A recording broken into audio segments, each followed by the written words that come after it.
right, we're here with Angela and her farm out in one of the pastures, and it's a gorgeous day in the Finger Lakes, hard to believe.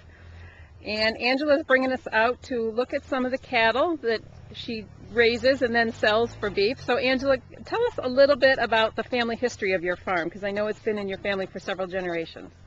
All right, well, basically, my husband's family moved to where we are now in Potter on West Swamp Road like 50 years ago, and they had a sawmill business and also raised registered Santa Gertrudis cattle, and they just gradually grew the herd, sold to like friends and family, and then it kind of got bigger and raised them for the market. And when I took over the business, we started doing more private sales, and that's what we're doing now, raising the calves just for private sale of natural beef with no hormones or antibiotics.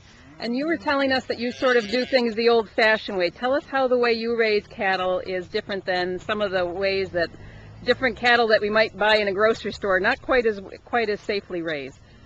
Well, basically, the feedlot-based beef that you buy in the grocery store is like a grain-based. The cattle are raised on a grain-based diet, and we've kind of gone away from that, and we want to base our whole operation around forage, just because cattle are meant to have forage in front of them all the time. They have a room in, so they need forage to keep their stomach working properly. So we still use grain, but it's only a small amount in the end of our process, our finishing process, so that it's still a marbled product that people like, their steaks marbled and stuff, but it's much healthier, just like every farmer used to in the old days, just raise beef, healthy beef, good beef for their family. That's how we're doing it. Wonderful. Tell us a little bit about the pasture land here. It's beautiful land, and it must take a lot of acreage to raise all the cattle. Yeah, basically we have 3 different areas that we graze. We have our home farm, we have this place, and we have another place down the road.